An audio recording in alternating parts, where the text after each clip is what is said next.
Hi, everybody. Dave Calabro with another edition of Playmakers. I really appreciate you checking it out. I got a special guest you're going to love. The Indiana Black Expo is coming up. Next big event in our city, and a guy who behind the scenes is making it happen. He is a guy who knows all the stars, has some amazing stories. He's Amp Harris, and he's my guest right now. Hi, I'm Dave Calabro, and I've covered some of the biggest moments in sports. But the stories that matter most are the ones that you rarely hear, because the game is decided long before the final whistle or the checkered flag. These are the people who make the big plays. Welcome to Playmakers. Brought to you by Indiana Members Credit Union. Meet Chip. 30 years ago, he started a small business with a big idea. Today, there's a new building, a new fleet of equipment, and a new era of leadership. But we know Chip, and at Indiana Members Credit Union, we know he plans to keep growing, building business with the next generation. IMCU is here to help with secure and simple account management tools and commercial financing to grow business. Today, it's all about Chip. Tomorrow, it's all about you. Because at IMCU, it's you that matters. Hi, everybody. Welcome to another edition of Playmakers. I'm Dave Calabro. My guest today, I'm excited. This is a very good friend. This is Amp Harris. I'm sure you know the name. I was trying to think about how to describe you. How about this? Promoter, marketer, community leader, DJ, radio host, mentor to the stars. He lives a multifaceted life, always positive, Jesus follower, dad, soon to be married. One of your favorite quotes, no person is greater than the next. Facts. And I think that's why you and I have always hit it off. Yeah. No person is greater than the next. Welcome. Thank you, man. Look at you and your new digs. I know. See you like bro. this? Look, they even gave you a picture. Look at that, man. I comb my hair. All that. I think they got a little makeup work in there. Only person got a better hairstyle is Steve Alford. Oh, that's bad. Man, oh, man. Where do we start with you? Let's start. Oh, man, you know you and I go back so far. It don't do. matter, bro. You just throw a coin in the air. Yeah, so if you don't know Amp Harris, so Amp is a guy, if you're around town and there's Reggie Miller, Amp's probably with him. Edrin James, Amp's probably with him. Reggie Wayne, he's probably with him. Michael Jordan, probably with him. If they're here in town, Amp is probably by their side because he's friends with the stars, a mentor to the stars, right? Is that the way to describe it? I guess it morphed into that. Some of them listen and some of them don't. But yeah. Over the course of time, though, I think the biggest thing for me with those guys and women is the mutual respect. Yeah. That is something that I've always been consistent with who I am and what I believe in. And I think over time, you know, those type of people that do what they do, they're so used to a lot of takers. And, you know, I've always been one to, you know, look at those guys as you were blessed with this skill set, but so was my teacher. So, you know, unfortunately, but unfortunately, you know, society puts athletes and entertainers in a much bigger bubble than they do doctors, lawyers, and school teachers.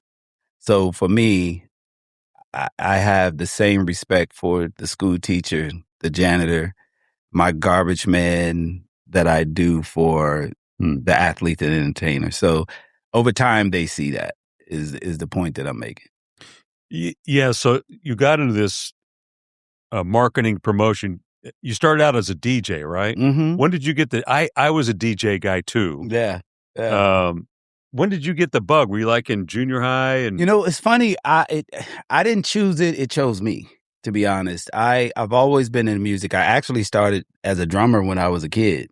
I grew up in a family. My older brother was a bass guitar player. My sisters sang. So I kind of grew up in music like that. And that's where the love of music came from. And so from that, you know, organically things just happen. So I've never been someone, Dave, that, okay, I got this playbook and in 30 days, I'm going to do this. And then 45 days, I'm a master that. it never happened like that. It was like, oh wow, two albums, we call them albums back then.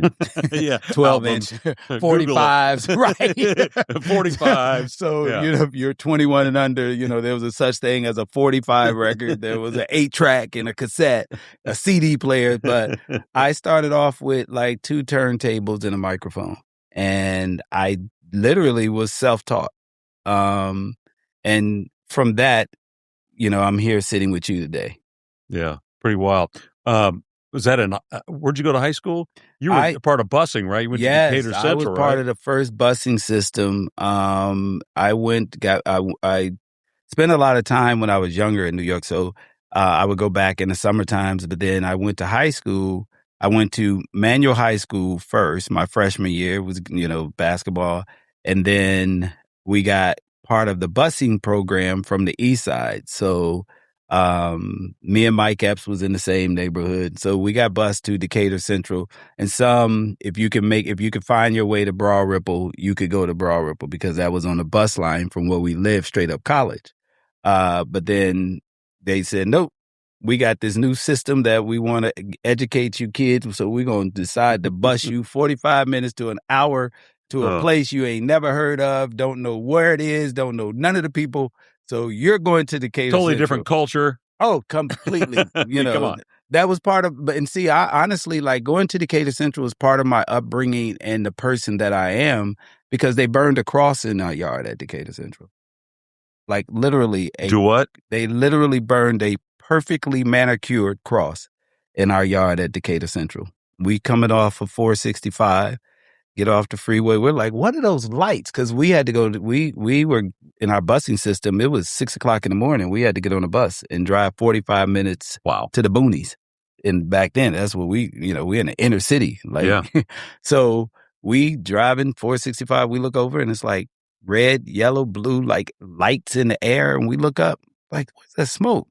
Pull up in our schoolyard. Kid you not. Just perfectly about a 30 by 30 cross. Wow. Burned in the front yard. And the inscription, "You're not welcome." So that was part of, I've always been a rebel. I used to, one of my mentors got me into protesting and fighting for equality, Dave. And you probably don't even know this. I was picketing Eli Lilly when I was like 12, 8, 9 years old, because one of my mentors was really big in fighting the power, if I may.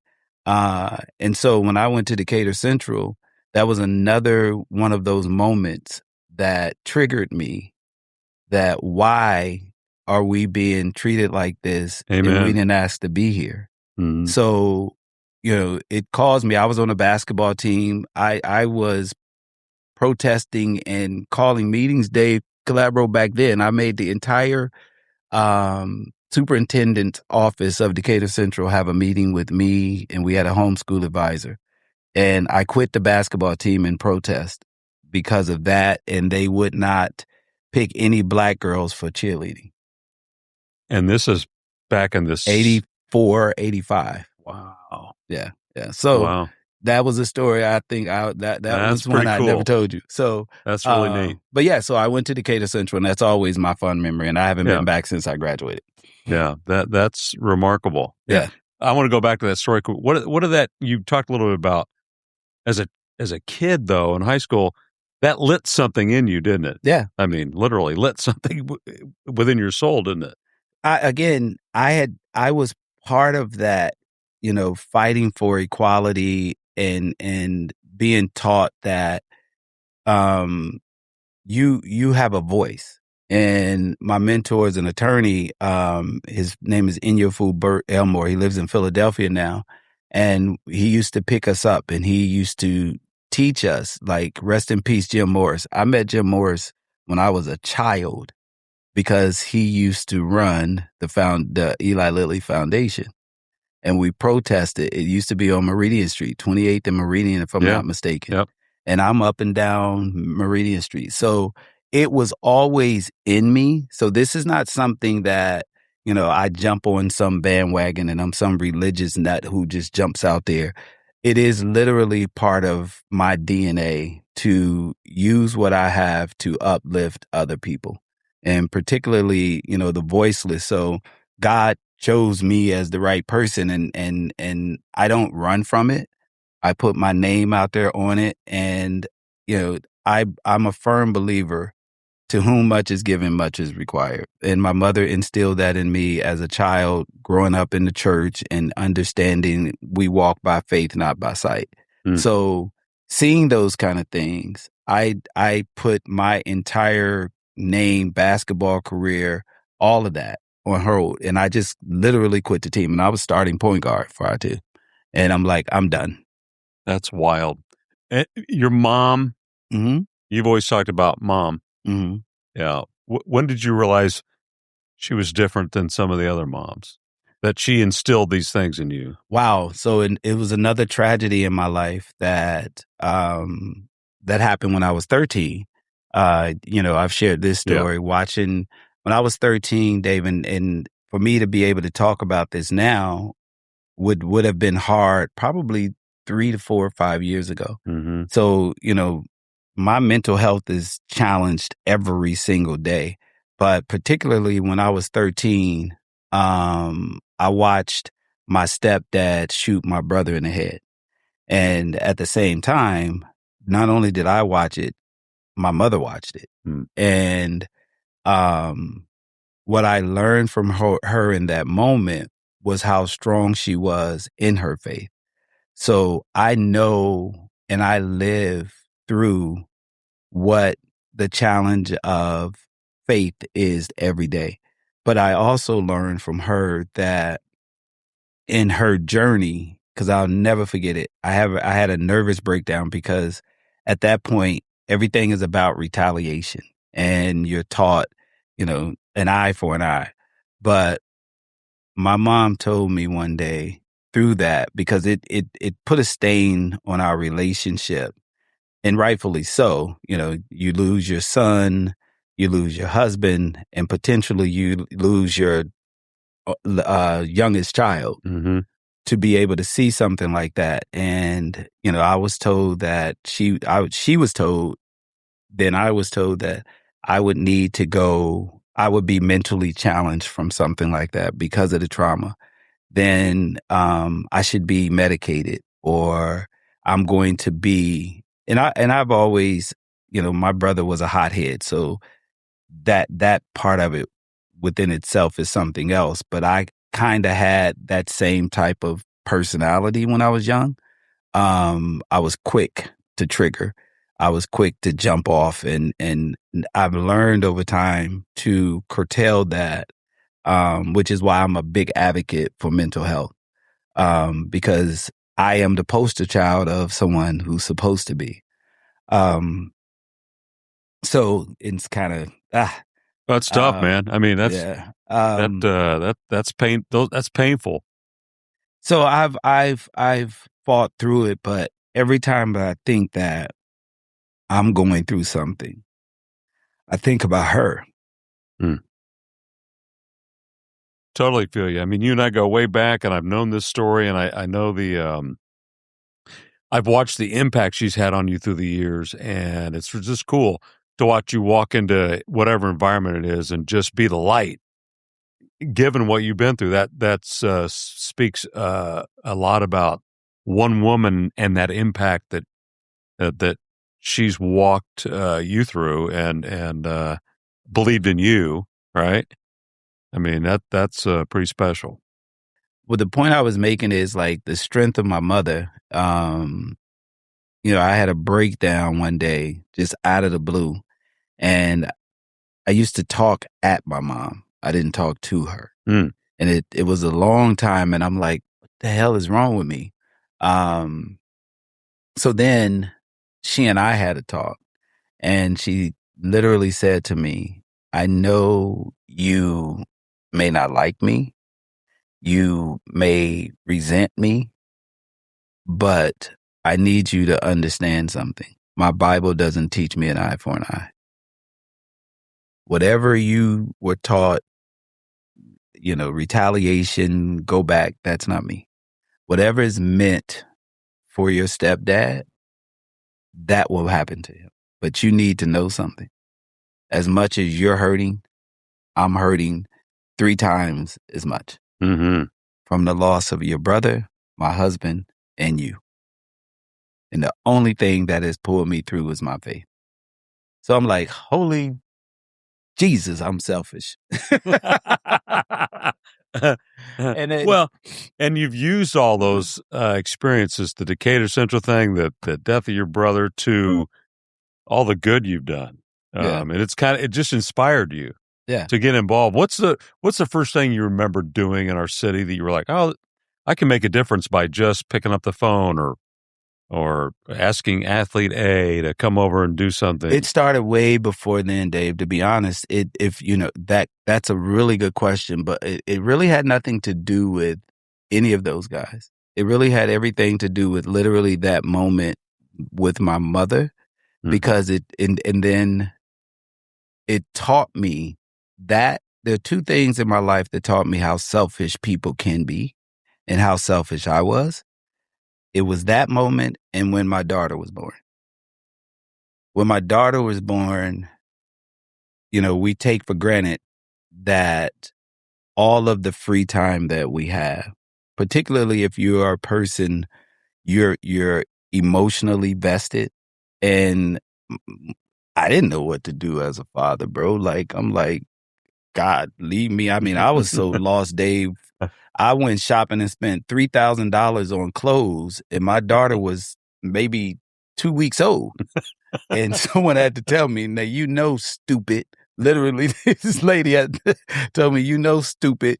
You just spent $2,500 on a baby. Between now and 2 weeks, she will not be in the same size clothes. So there are lessons. Figure it out, right? Right. So now I figured it out. So, but it was really these selfless things that I reflect back on as I got older. Little things that I did not know my voice carried, even when it was like being a DJ and how people reacted to me as a DJ when I talked on a microphone, the delivery, and I realized a person's voice can be as impactful as seeing that person physically. So like, I'm a radio guy, you're a TV person. Come on, man. You see what I mean? Like, I didn't realize my voice carried the same impact as your face and your voice did. Right. So I started to realize that that's when I realized my voice mattered. So then now, as I got older, I started to realize the difference. And I've shared how I live my life with you once before. I have this chart that keeps me balanced. And if I was to use my left hand as all of the idiotic things that people subscribe to versus all of the real things that I subscribe to. So on this side, you have topics, and that's going up against issues. You have happiness that goes up against joy. You have content that goes up against intent. And then you have walking by sight versus walking by faith. My entire life is on this side. And the only way that I was able to get on this side is I had to go through the fire. And biblically, that is a big thing for me because it teaches you in the Bible. And again, I learned this from my mother. In order for you to get something out of it, you have to go through it. The Bible says you have to go through the fire. And so it's a hard day for me daily. And daily, I have my things that I live with. Like when someone says, man, how you doing? Life is good. How you been? I live a stress-free life. These are things that I say no matter what I'm going through. As you can see in this interview, I live with trauma, stress every day. Mental health, I fight every day. So my impact is not based off of, and most people think because they live in this topical, happy, external world. Right. Like now, back in our day, intent was the number one thing that you needed to focus on. Now in 2026, content is more important than intent. And our world is so upside true. down. It's crazy, isn't it? Yeah. Yeah. So that's how I live my life every day. What keeps you busy now? We're getting ready for Indiana Black Expo summer celebration coming up in July. Great tradition. We go from the Indy 500. Yes. Move next big event in our city is that, 500,000 people blow into town for that. Yeah. It's just cool. Yeah. You've been a part of that for forever, right? I mean, again, it's one of those things. Like, it's a part. Yeah, it's you part tried of your to start DNA, right? It's kind of like me at the Indy 500. It's what you do, right? Right. And you know how long I've been in it, and I look back and I'm like, holy crap, I was a child. But it's something that I think a lot of people, particularly if you live in Indianapolis, you take it for granted. True. And you tend to focus on things that you don't understand. And what I mean by that is my flow chart, the topics and the happy stuff. People don't realize the issues that go along in the intent that it takes to put events on like this. So we've been spoiled in this city because Indiana Black Expo has been around for 50 plus years. And people think that the way it was in year 4, 5, 6, 7, 8, 9, 10 is going to be the same in year 40.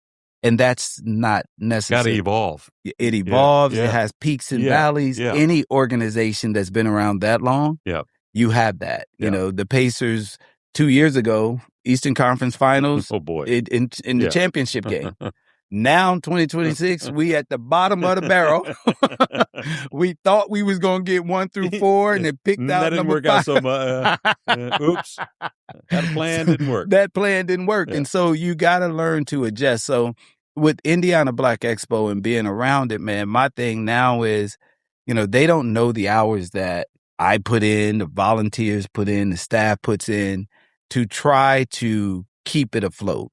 And so I know for me particularly, I could tell you daily, I'm probably putting in 10, 12 hours a day for about 3 months. Wow. And these are times that, and I have like 20 other things going on. I'm traveling around the world. Yeah. I'm babysitting adults. So it's an amazing thing, but I love it because it's one of a kind. And you know, you see so many of these organizations come and go, and you have a nonprofit like Indiana Black Expo still doing community work. It is pretty cool. Promote real quick, ticket-wise, if people want to go check it out. You got the concerts coming up. Yeah, so we have the outdoor concert at IU Michael Carroll Stadium, formerly IUPUI. This is our 3rd year there. It's been amazing. A lot of people, again, change and evolve. So this has been the 3rd year. This year we'll star Kim, an Indiana kid by the name of October London, who has the #1 record in the country. Wow. There's this new genre of music called Southern Soul music now. And there's a new guy who is probably at the top of his game in that genre of music, King George. And then we have a classic group, funk group, who's celebrating 50 years in the business. Midnight Star, they'll be there. Okay, even I know who that is. Yeah, no parking on the dance floor, all that. So, love it. And the beauty of it, tickets started at $10, and we went through the $10 ticket so fast. So now the lowest price ticket is $20, and you can go to summercelebration.net and purchase those tickets. And then don't forget the Indiana Convention Center, where it happens, where we have the health fair, we'll have boxing, we have basketball, where we're bringing in community kids that give them an opportunity to play basketball in our community. And so it's a lot of things. So for more information, just go to summercelebration.net. The weekend is July 16th, 17th, 18th, and we end on the 19th. So summercelebration.net, and we're still updating the talent and so forth that's coming in. What's your favorite part about Indiana Black Expo? It would have to be, without a shadow of a doubt, the community aspect of it. Mm-hmm. because it's so many walks of life and so many things inside of the expo. Again, the health fair, we give over $4,000 worth of free screening, and to see the senior citizen people take the bus down there and they, making their way through, like, that touches my heart. And then we have our art display, that touches the art. And then we have our education conference where we'll have Hill Harper come in and he'll speak to the educators. And then our corporate luncheon, which we're getting ready to make the announcement, but Oscar winner Delroy Lindo will be one of the featured people in that. So there's so many things, but when you look at all the hard work that goes into it, and then you can sit back and watch it, and watch the community and watch kids, and it's an amazing thing. So, because I know how much work goes into it. You have a huge heart for kids, don't you? Yeah. Every year this guy does a toy drive at Christmas time, and they make Christmas happen for how many kids did you do I'm last year? I'm up to 18,000 now. Wait a minute. I was going to say like 500. You did 18,000 kids last year? Not last year, total in the amount of years that I've been doing insane. it. Yeah. So, on the average to that question, it's 1,000. It started at 300. And for some strange reason, again, a lot of stuff that I do is spirit-led. And I started my foundation, Amp Harris Foundation. It started at 300 kids, one just random weekend. I said, I'm adopt 300 kids. Edrin James and I started this years ago. Yeah. And we had like 15 families at that time. And then I just kept it going. And in some crazy reason, Dave, like in 2017, I decided 2016, I'm going to adopt 1,000 kids. And I just kept going and going. And so to date, we did the numbers, and I'm like 18,350 or something. Yeah. Wild. Do you realize the impact you're making with those kids by just a simple act of kindness? I do. A bag of toys or, food for the family. Yeah. I do, because, again, it's my voice, because I am them. Yeah. So I'm not 7 feet tall, so I don't dunk a basketball. I'm not 250, so I don't run up on a football field. I could tell a joke or two, and I could probably hold a note if I wanted to sing a little bit. But I don't do any of those things as a career. So for me to be sitting here with you and you talking about my life, I don't take that for granted. But I know that there is a bigger side of it, because I get to show kids who come from where I come from that you too you can go pro at something else other than those things.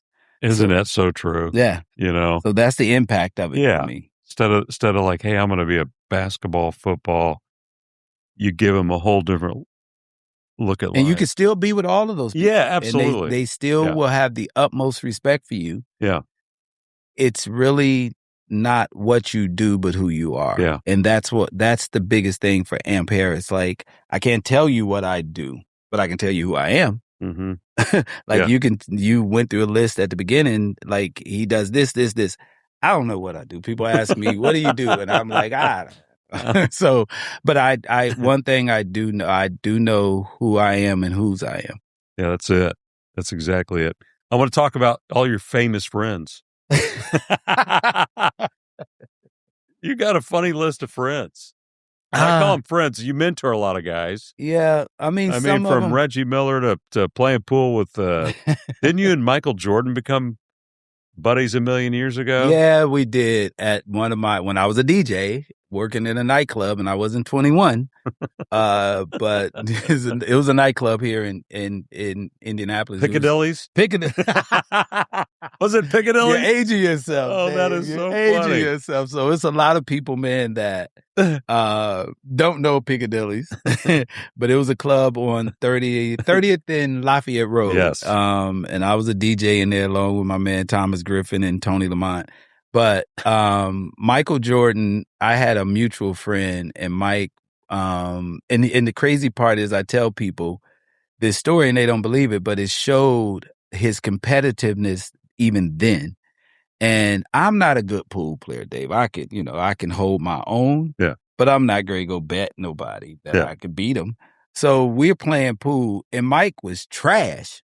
If I'm telling you I'm not that good, and I beat him like 2 games in a row, Dave, he was trash. MJ, Black Cat, you were trash.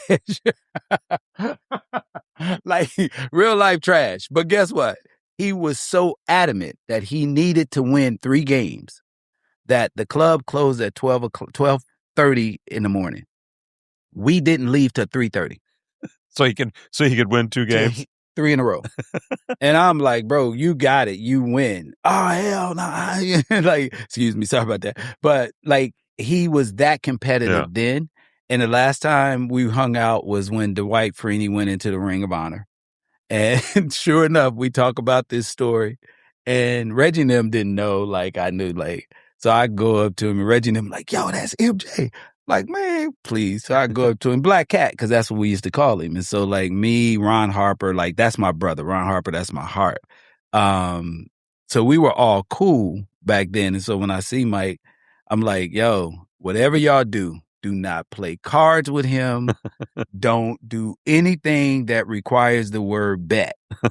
We leave after having dinner, go to a cigar bar. Someone pulls out a deck of cards. Oh, boy. It was the worst. I said, I'm leaving. And he literally out-talked all of these dudes out of their money. I said, y'all got because he needs more money, right? Oh, my God. He going to tell you how much money he got, how many rings he got. Like, today, if he walks in here, you're a loser. That is hilarious. But, you know, it's really, I look back over my life, man, and I have nothing but gratefulness and grace and mercy, because to be in the presence of, I wasn't even supposed to be here. That's the thing about it. So I have a different feeling, Dave, than most, because I know what I went through to get to this space. Mm-hmm. Yeah. So those celebrity friends, a lot of them are learning this side of AMP. Yeah. Edrin them had no idea. Yeah. Reggie and I was together the other day, and he was like, man. Reggie Wayne. Yes. Yeah. Not Miller. He that. Yeah. It's I don't even know what your question was. No, we're just talking about all your friends, because like I said, I ain't talking about that. I have so many pictures from being at Colts game. I run into you and you're like, oh, hey, it's Edger and Mike Epps and right. just down the list of guys that you run with. What do you try to influence a young athlete? What's your... The biggest thing is you have a bigger role now that you're in this space. Mm-hmm. And a lot of them, they're so young when they come into it, they really don't comprehend. So, you know, when Edrin first got here, like Reggie Miller, when he first got here, you know, a lot of those guys, they don't see that these kids idolize them from afar. And they have no idea what a 2-second, hey, what's up, man? Exactly. Dap them up like this, what that means to them. And so I've always tried to instill in them that you have a bigger purpose. You were not put here to possibly be AMP in terms of be able to get in front of a microphone and just talk. Yeah. Your skill set and your blessing is your physical being. Mm-hmm. So I call those guys my magnets.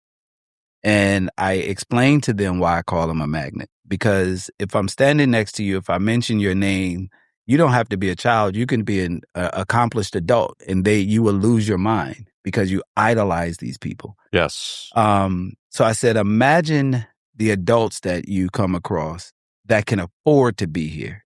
Look how they act when you walk into a room. So just think about it. You was once that child from an inner city that grew up on welfare, single parent home. Your parent stuck with you, gave you the tools, or some adult invested in you that you now have this opportunity. Don't waste it by thinking you're above them, because I've seen it happen one too many times. So I'm a spirit-led person.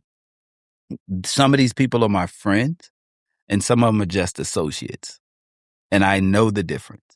But what I will never waver on, just because you can doesn't mean you have to. It's true.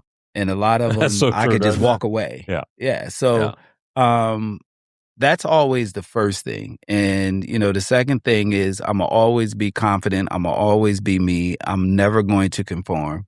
I don't care what you say, what you do, how much money you have, because I've seen death. So it stops. See, yeah, full stop. Yeah. Here's what really matters. Right. Like, you see what I mean? So that's why my perspective is so different. Like, I don't care. Like, we can do some amazing things together. But I also know, Dave, insecurity is hidden through titles. And I walk by this and I learned my spirit affects insecure people's demons. Say that again. My spirit affects insecure people's demons. Because you can't define me. Yes. You can't buy me. Yeah. So all the things that I know that they utilize, I strip it away at the beginning. I don't need your money. Yeah. I don't need to sit with you at a basketball game. You can come sit with me. Those are my tickets. Like really, and that's the reality. And so I love it. Yeah. So when you are in a space like that, spiritually, kids and puppies will tell you the truth. Kids, puppies, and seniors, elderly people will tell you the truth. It's the ones in between that are BSers. Because when you're at that point in your life, you don't really know any better anymore. Yep. So a child won't walk up to someone that they feel something bad, got a bad vibe. A puppy won't come to you if they feel you got a bad vibe. They're going to bark at you. So that's how I look at athletes. I walk into it because I have a old soul with a young kid's heart. So I'm attracted and drawn to those. But then I also know that I'm a vessel, Dave, that I attract wounded people. So a lot of the people that I deal with are very wounded. And I know that. Wow. So that's pretty cool. Think about that. Yeah. I mean, so if you are insecure and wounded, my spirit, you hate. Why? Because you can't make me be who you want me to be. Insecure people need to, here's a couple dollars, go do this, da. Man, you lost your mind. Like, I'll do it if I want to, but there's nothing, you see what I mean? Because I've seen death. Yes. Yeah. There's nothing in it. Yeah. So there's nothing you have that I yearn for. Yeah. So the only thing that we could do with each other is we can be cordial. We could establish a relationship that can lead into a friendship. But all of that requires you to be humble and be vulnerable. Humble and real. That's the vulnerable part. That's it, for man. an athlete Being or real. anybody in power. So that's the difference. So that's why, you see me with these guys and you see me with these. I'm not trying to be anything. It's like if I see you, you're retired from your career. Yeah. There are some people that wouldn't embrace you the same way. Right. Oh, yeah. And You've seen it. Oh, yes. Yeah. I laugh because when you retire, you find out who your real friends are and who are your deal friends. Yes, indeed. Oh, wait. You don't have that platform anymore. That's it. I don't need you anymore. So I'm going to go over here and start smoozing this person because this person and for people, I always say I got over being class president a long time ago. Mm-hmm. There's so many people that get trapped in this world this media world. I call it a drug. It is a drug. Yes. And there's some people who just can't walk. That's like, like I don't do the Indy 500 announcing because I want people to go, I know who he is. I do it because I love it. Right. It's my backyard, right. my playground. Don't tell Roger Penske, I would do it for free. Right. Absolutely. I would. So listen to what you just said. Yeah. When you love something. You love something. More importantly, you take away all of the controlled vices. Yes. So you can't be controlled by money. Right. If you decide to spend an extra 2 hours at the track when you were scheduled to leave at 5, it doesn't matter. There is no, and so that's what in this world that I live in, that's very rare. Yes. And so now there's got to be something wrong with AMP. You see what I'm saying? Because he's in the minority. Because that's not right. I had a guy once tell me, Dave, I never forget this. I don't trust you. And I said, really? I said, oh, that's cool. And we're like this, right? And it was a real grown man conversation. I said, now tell me why you don't trust me. Because you don't ask me for anything. Wow. That's wild. Yeah. That is the world that most people live in. So I've learned a lot about these people that, you know, some of them, they learn early on, and then some of them, they have to wait until their careers are over. Mm-hmm. And then once that happens, most of these people struggle adjusting. Just you know the difference with me and them? I have been this same person doing the same thing that I do with you right now since I was 14. Yes. Yeah. Yeah, you've been the same person since we met, I don't know, back in the 90s. Yeah. So so the moral of it is their lives are going to change before mine. So I'm going to consistently be the person you met the day before you kick the football, dunk the basketball, sing a song. And then if we're friends, those things still happen. So a lot of the people you talk about, they're retired. Yeah.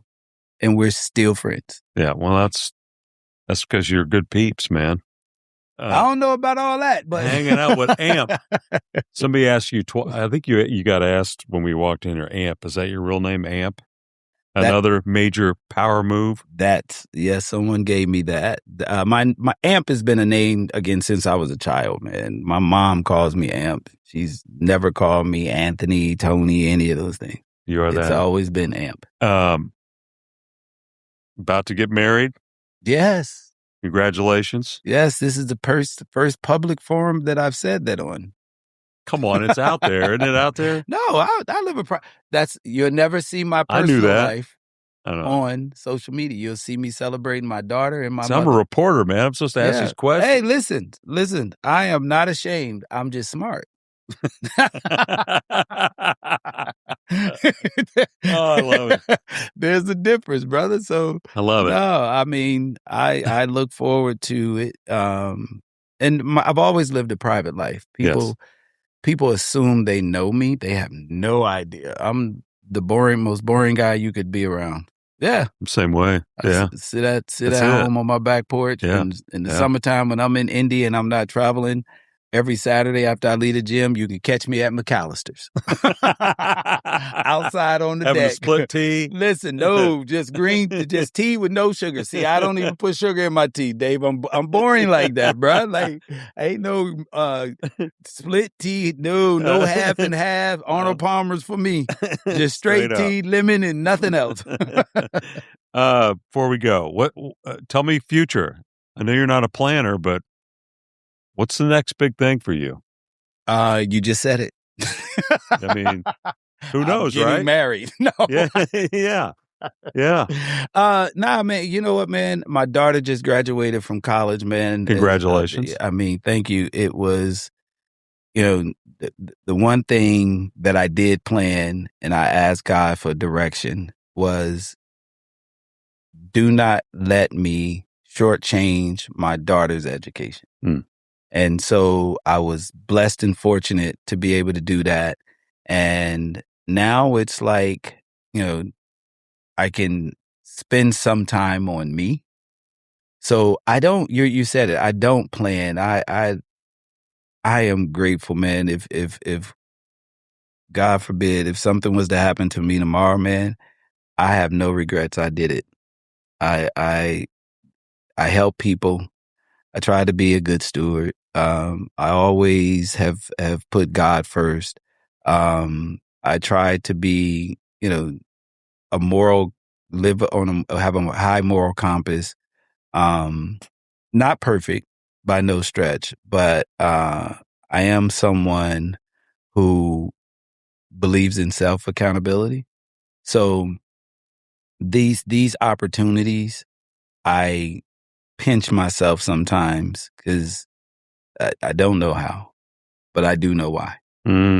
Preach it, man. Yeah. You got to be a minister. I think you should be a minister. Well, that's you're the fourth person who said that to me in the last 2 weeks. I'm serious. I mean, that or a counselor. Well, that too. Yeah. So, because you can relate to.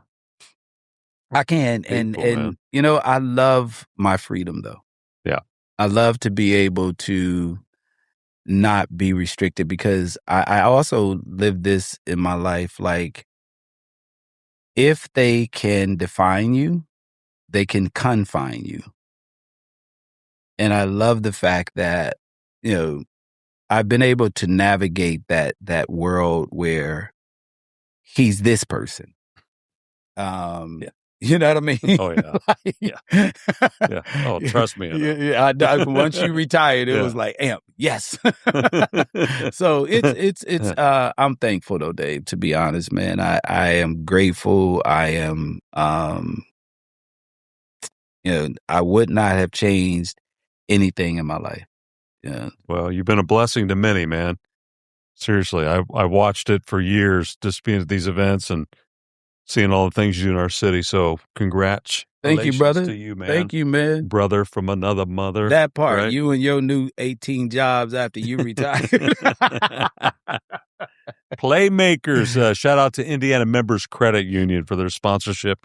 You guys rock. And IBJ Media, Nate Feldman and the crew. Thank you for letting us tell stories like this guy's story. Amp Harris. Thank you, bro. Thank you. Now, I got a question for you before we leave. No time for that, man. We out of time. No, this is a quick question. No, I don't color my hair. How is this different? How's what different? This doing podcasting? Oh, it's the best. I love it. I looked at the clock once. In television, you got a minute and a half. Wait, we just got to the heart of the story and we got to wrap. And it's very skim the top. So now we can sit here and have a whole latte. We're not just sipping on the foam and got to go.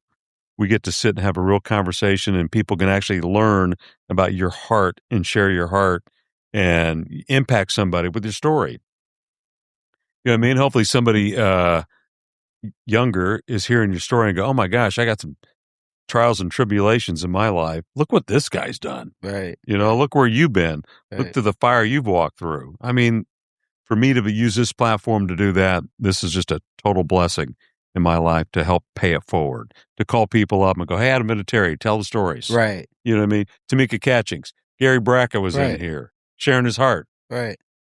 So this is a really fun platform for me. Okay, good. Yeah. So now you can sign off. Do that again. Right. Playmakers with Dave Calabro. Anywhere you get your podcast, check them out. Hey, everybody. Thanks so much for watching and listening to Playmakers, brought to you by IBJ Media. I'm Dave Calabro. I hope you'll subscribe on YouTube or wherever else you get your podcast. Until next time, we'll see you later.